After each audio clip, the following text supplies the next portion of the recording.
Hey guys, what's up? In this video, I want to break down the reality that business is just 4 metrics. Now, this is really important because a lot of people view business as an emotional journey or something that is mysterious or hard to figure out. But actually, when you understand what business is, what you're trying to do, you get clarity, which makes you clear on the next steps that you need to take in your business. Now, if you see I'm in a different spot, this is in my living room. I couldn't find the right stand for the camera, so it's a little bit higher than usual. So with that in mind, let's jump into the training. So business is 4 metrics. And if you understand these 4 metrics, you can scale and understand the pros and cons of any business. So we'll just start out with what the metrics are. So the first metric is return on ad spend. The second metric is lifetime value. The third metric is net margin. The fourth metric is your net promoter score. Now, I want to give you some examples of different businesses and how they would score in each of those categories. But before I do that, I want to actually break down what each of these categories are. So return on ad spend is what you're spending in terms of time, energy, attention, effort, and capital to get a client. So another way you could look at return on ad spend is cost to acquire a client. If you're using pure ad spend, it would be return on ad spend. But really, if you want to look at the cost to acquire a client, you want to look at it if you're an individual trying to grow your business, in how much it takes you in terms of attention, energy, time, effort, and capital to actually get that client. So if it's a purely numbers focused proposition to get a client, so you're running ads, you could spend $100, get one client. It's pretty good, depending on how much they pay you for what time and your margin. Okay. So the first thing is how much it costs you to get a client. So it is kind of interchangeable with ROAS. It kind of isn't, but I guess I'll probably say that CAC, your cost to acquire a client, is the first key metric you want to look at in any business that you want to get involved in. What is it going to cost me to get a client? Because if you're starting a business from scratch, you got to look at how do I actually get clients? Is it through advertising? Is it through word of mouth? Is it through mail drops, door knocking, cold calling, emails, sending out a direct mail? Like there's a whole bunch of ways to get a client. It all takes time, attention, energy, effort, and capital. So you're going to figure out the best way to do it to get the best type of client. Now, the second one is lifetime value, which is essentially how much money do you get out of that customer over the lifetime of their relationship with you. So for instance, if you have a client in your agency, they pay you a retainer of $1,000 a month. Let's say you keep a client on average for 4 years. That means that client is worth to your business $48,000, which is pretty good. But if you sell like a once-off product, let's say you sell a couch for $5,000, and that person is pretty unlikely to return back to your business, then that is maybe not the best lifetime value. Now, a really good business to think about in this context is Starbucks. They sell a low-ticket product. It's a coffee, but they know for every customer that buys a coffee from Starbucks, that customer is probably going to buy 30 or 40 Starbucks coffees over the lifetime of their relationship with them. So if it's $6 to get a coffee, they buy 40. That's $240 per customer. It's not bad, okay? Could be more. I'm just guessing. So what you want to calculate when you're actually putting your business plan together is how much will this client give me over the lifetime of the relationship, and then figure out the average. Now, the third metric, which is net margin, which essentially I'm just using that term, but essentially how much profit, net margin is profit, how much profit after the cost of delivering the product and the cost of having the business operating do I get, and including after interest and tax and depreciation expenses, right? So what is the pure profit? If I have a hot chip shop and it costs me $10,000 to rent, it costs me $10,000 in wage, it costs me $10,000 in food items, and I make $60,000, and then I have to pay $10,000 in tax, my pure profit is $20,000. So if you look at, if you're making If you're making $60,000, your cost of production of the items and the staff is 20,000. Then you've got rent and tax, which is another 20,000. You're making 20K. So that is the third thing, is what is my profit on the business? Again, profit is revenue. Take away the cost of delivering the product, or COGS, cost of goods sold. Take away operating expenses, which is the base expenses that you use. Could be rent, subscription costs, stuff like that. Usually staff is part of COGS in a service. And then interest, tax, depreciation, blah, blah, blah, stuff like that. Now, the very last metric is Net Promoter Score, which is essentially how likely is it that my customer, after having gone through my service, is going to refer my business to somebody else. Now, this is a really important metric, particularly in the online space, where a lot of people care about the upfront numbers, but they don't care about the back-end numbers. Now, the thing is, if you want to build a business for the long term, you want to actually have referrals. And if your business is not good, you don't get results for your clients, you're going to have a bad Net Promoter Score. Now, the way to deal with that is in different industries, there's lots of different ways, but specifically for agency, which is a lot of what you guys are on here for, is you're going to find the balance between selling clients, but then also giving them realistic expectations of what should they expect? What is the expectation they need to have going into your service? Because if you sell them high, and then you deliver low, there's going to be an expectation gap. So you've got to find the balance between bringing them in and then having clear expectations on working with your service.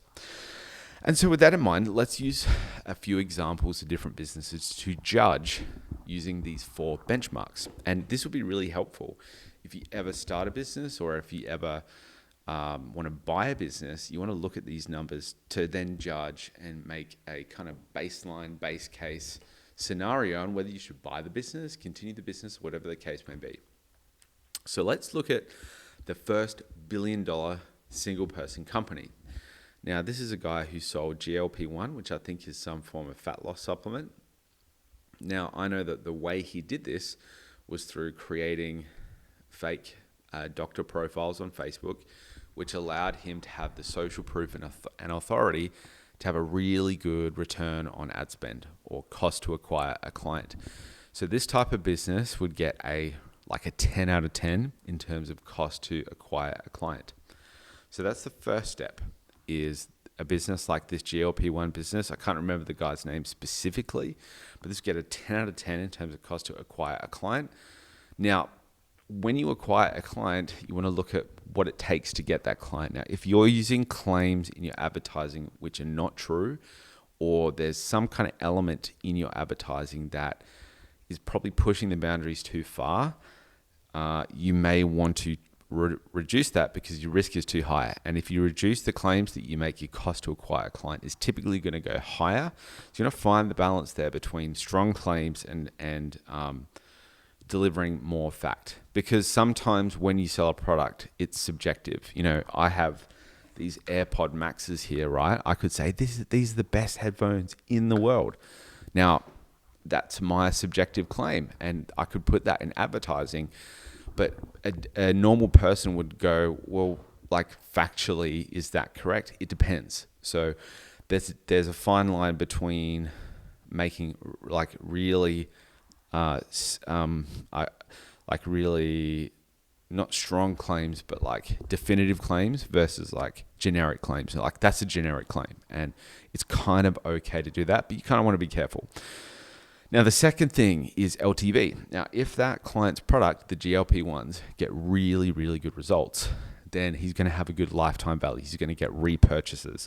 And so in terms of repurchases, it's going to be probably pretty high. And so I would give it maybe an 8 out of 10. So cost to acquire would be 10 out of 10. Getting repurchases and LTV, 8 out of 10. Now, the third thing is margin. Because he's selling supplements, and because he doesn't have any staff, because he doesn't have any overheads in terms of rent expense, he's literally drop shipping the product. His margins are going to be epic. So he's going to have 60-70% margins, I'm guessing. And if that's the case, that's incredible, right? So in terms of margins, I'd give it a 9 out of 10, 10 out of 10, because it's so strong. Now, the last one, and this is where it may not be as good a business, is the Net Promoter Score. How likely is that people would refer that product to somebody else? And if we look at GLP-1 and the product, does it get results, but are there side effects? And we want to look at Net Promoter Score over like a 2-year time span. And I would probably give the NPS like a 5 to a 6, maybe less. And so if we take it all into consideration, we look at CAC, we look at LTV, we look at net margins and profit, we look at NPS, it's actually pretty decent. So in a way, this is like a really good business to get into because it meets all that criteria.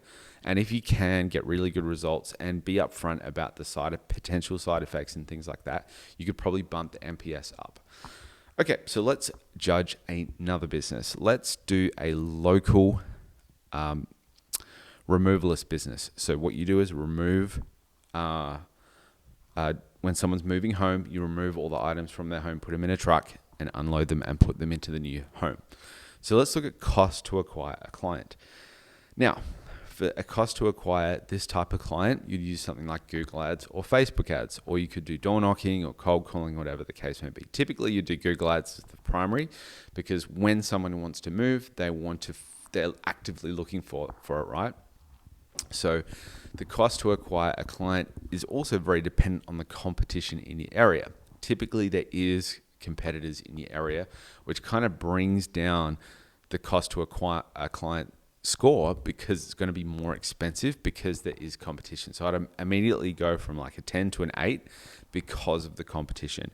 Now, the fact that it's on Google as well, I'd remove it by 1 point because Google is typically a standardized cost because of the fixed competition versus Facebook. You can get kind of like an arbitrage and you can get an alpha on your cost to acquire the client, because if you're really good at running creatives, video and image ads, you can get it better on Facebook. So I'd give it about a 7. Okay. Now the LTV is decent, but there's no immediate repurchase compared to GLP-1. So with GLP-1s and supplements, why it's such a good business in supplements is because there's so many repurchases.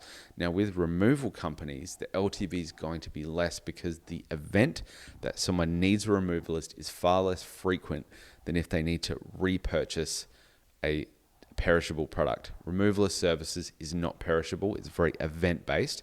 So I'd probably rate it, let's say, maybe 5 to 6, because if you do a really good job, they'll remember you and they'll go back with you again. Now, the third one is margin. Now, if we look at the margin of a removalist company, you'll probably be able to charge $100 to $200 per hour. You'll probably need to have staff. So you'd have maybe 2 staff that are doing that. And you'll probably pay the staff a minimum of $40 an hour plus super and tax if you're here in Australia and you're under our awful socialist government who loves to tax businesses. They don't know anything about business, this Labor government. Anyway, that's a bit of a rant. But if you're paying 40% plus super and tax and all the government price gouging, then you're probably profiting $40, maybe $30. So your margin, if you look at it's just the pure staff cost. Maybe you've got fuel and kind of maintenance expenses of the truck and things like that. Could be like 40%, which is actually pretty good. But if you compare that to the GLP-1 business, in terms of the margin, it's probably not as good. But 30 to 40% is not bad. Now, the last one is NPS. Now, if you do a really good job, you've got a good team that do a good job, you could get a really high NPS because you're meeting the person, you're meeting your customer in person. If you create a really good impression, they feel really secure and happy with your service, they're going to promote your business. So I would say that if you're good, the NPS level that you'd get compared to a GLP-1 product would be higher. I'd say it would be a 7 as like a baseline. If you do really well, it could be like a 10. So the NPS is a little bit higher when it comes to running a removal company business. Now, the last business that I want to do is, let's say you do a videography business where you go around to different local businesses and you record their content. Now, the cost to acquire that client would actually be kind of not too bad. While there would be some competition, I feel like the pricing is less standardized than, say, a removalist company. And there is also probably excessive demand for this product in comparison to the number of service providers out there. So because there's probably excess demand, there's more people wanting videography services than the number of videographers out there. And because you can use tools like Facebook to get customers, which again, compared to Google, gives you an edge if you're good at ads. I'd probably rate the CAC, cost to acquire a client, like an 8 out of 10. Now, the second thing, LTV, I would rate it pretty high, like a 9 to a 10, because it is a service that needs to be repeated. You need constant content for your business, that people need to come to the business, come to the premises, record your content, and then actually upload it, edit it, kind of stylize it and design it, and actually post it on your social medias with the captions and all this other stuff. It is a highly recurring business.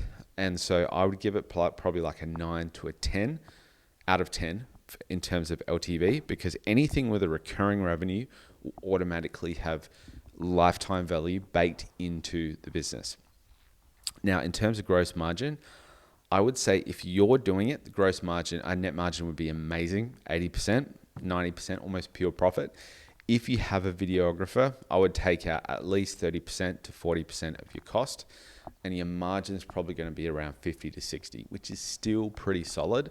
And I would give that like probably a 7 to 8 out of 10 in terms of net margin. Now, in terms of NPS, I would give it a higher score, 8 out of 10. And the reason I'd give it an 8 out of 10 is because when you have more face time with your clients, you'll naturally get a better NPS because they'll develop a relationship with you. They'll develop a certain level of trust, loyalty, and likability with you, and they're more likely to refer you than if you were just some dude behind a computer screen running ads, right? So being in person will automatically have a higher NPS. If you do a really good job, do the basics right, it would be hard not to get like good referrals out of that. So I'd give that an 8 as a baseline and a 10 as like best case. So guys, hopefully you can see how this framework helps you understand the fundamentals of a business. How much does it cost to get a client? How long and how recurring are they going to pay me for? How much will I get in terms of profit at the end of the day? And are they likely to refer me to another person? If you can get these things right, it'll help you really judge what businesses to go into, how your business is doing, and where you can improve things. If you like this video, please like and subscribe. It tells me what kind of content you want. Thanks for watching. I'll speak to you soon. Peace.